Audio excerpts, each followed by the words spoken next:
Assalamualaikum warahmatullahi wabarakatuh. Kami dari kelompok 2 ingin mempresentasikan hasil UAS Kimia Industri 2 kami dengan judul Analisis Terpadu Proses Produksi Amonia Haber-Bosch Proses di PT Pupuk Kalimantan Timur berdasarkan aspek bahan baku, termodinamika, energi, dan katalis. Kelompok kami terdiri dari 3 anggota. Yang pertama, saya sendiri Nurul Magrifah, lalu ada rekan saya Safwa Rahmalia Putri dan Muhammad Nabil Syafiq. Amonia merupakan salah satu senyawa kimia yang memiliki peran sangat penting dalam industri, khususnya sebagai bahan baku utama dalam pembuatan pupuk nitrogen. Sebagian besar kebutuhan pupuk nitrogen di dunia dipenuhi oleh amonia yang diproduksi melalui proses Haber-Bosch. Proses ini telah digunakan secara luas sejak awal abad ke-20 hingga saat ini masih menjadi tulang punggung industri pupuk global. Meskipun proses Haber-Bosch tergolong teknologi yang sudah mapan, proses ini dikenal sebagai salah satu proses industri kimia yang paling boros energinya.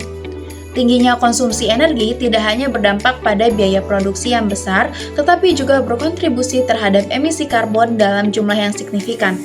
Oleh karena itu, kajian mengenai efisiensi energi dalam proses produksi kimia sangat penting, terutama di tengah meningkatnya perhatian terhadap isu berkelanjutan dan transisi energi. Secara umum, proses produksi amonia terdiri dari beberapa tahap utama. Yang pertama itu adalah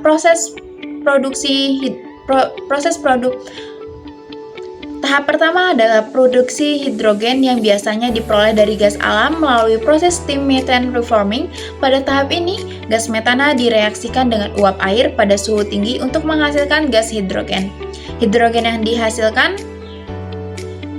yang dihasilkan kemudian dimurnikan untuk menghilangkan pengotor yang dapat mengganggu kinerja katalis pada tahap selanjutnya. Setelah itu, nitrogen diperoleh dari udara melalui proses pemisahan udara. Gas nitrogen kemudian dicampur dengan hidrogen dalam perbandingan tertentu dan dikompresi hingga tekanan tinggi. Campuran gas ini selanjutnya dialirkan ke reaktor sintesis amonia, di mana reaksi pembentukan amonia berlangsung dengan bantuan katalis besi. Video ini akan membahas bagaimana energi digunakan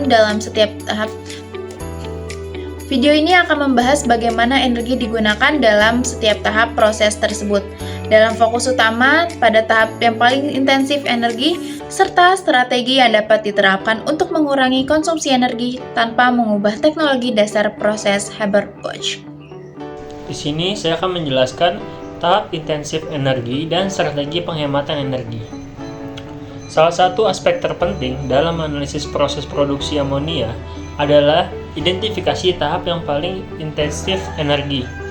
Berdasarkan berbagai studi dan data industri, tahap produksi hidrogen melalui steam methane reforming merupakan tahap dengan konsumsi energi terbesar dalam keseluruhan keprosesan. Hal ini disebabkan oleh kebutuhan suhu operasi yang sangat tinggi, yaitu berkisar antara 700 hingga 900 derajat Celcius. Pada proses steam methane reforming, energi panas digunakan untuk memutus ikatan kimia yang kuat dalam molekul metana. Proses ini membutuhkan suplai energi yang besar dan berlangsung secara kontinu selama operasi pabrik. Literatur menunjukkan bahwa konsumsi energi pada tahap produksi hidrogen dapat mencapai sekitar 26 hingga 32 gigajoule per ton amonia yang dihasilkan. Nilai ini menunjukkan bahwa sebagian besar energi yang digunakan dalam pabrik amonia terserap pada tahap hulu proses. Selain produksi hidrogen, energi juga digunakan pada tahap kompresi gas nitrogen dan hidrogen. Gas-gas ini harus dikompresi hingga tekanan ratusan bar agar reaksi sintetis amonia dapat berlangsung secara efektif.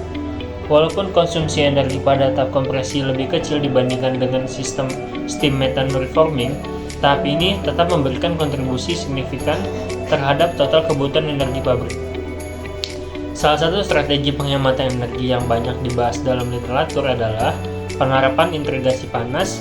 Panas yang dihasilkan dari reaksi ekstotermik pada reaktor sintetis amonia dapat dimanfaatkan kembali untuk mendukung proses lain, seperti pemanasan awal, umpan, atau produksi uap.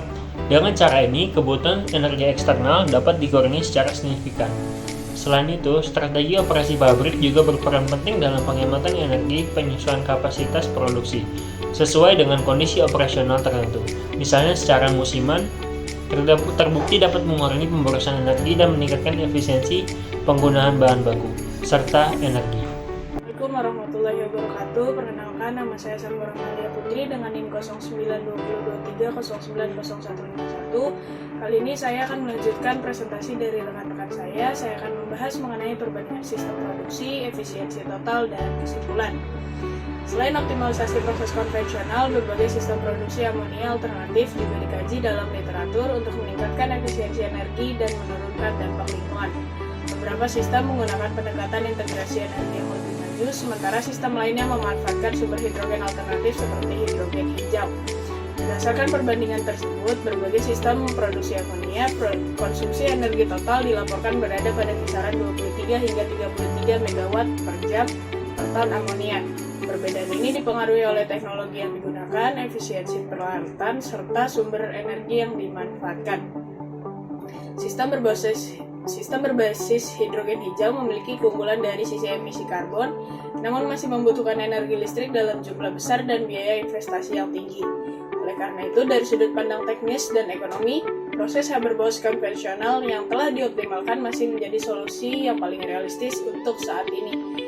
Optimalisasi ini dapat dilakukan melalui peningkatan efisiensi produksi hidrogen, pemanfaatan panas reaksi secara maksimal, serta penerapan strategi operasi yang lebih fleksibel. Literatur menunjukkan bahwa penerapan sistem pemulihan panas dan integrasi energi mampu meningkatkan efisiensi energi keseluruhan pabrik amonia hingga mencapai kisaran 70 hingga 75%. Hal ini menunjukkan bahwa meskipun proses Haber-Bosch tergolong boros energi, masih terdapat peluang yang signifikan untuk penghematan energi tanpa harus mengganti seluruh energi yang ada. Demikian, dapat disimpulkan bahwa penghematan energi pada proses produksi amonia merupakan langkah penting untuk meningkatkan keberlanjutan industri pupuk. Pendekatan ini tidak hanya menurunkan konsumsi energi dan biaya produksi, tetapi juga berkontribusi terhadap upaya pengurangan emisi dan transisi menuju industri kimia yang lebih ramah lingkungan. Sekian dari kelompok kami, mohon maaf apabila ada kesalahan. Wassalamualaikum warahmatullahi wabarakatuh.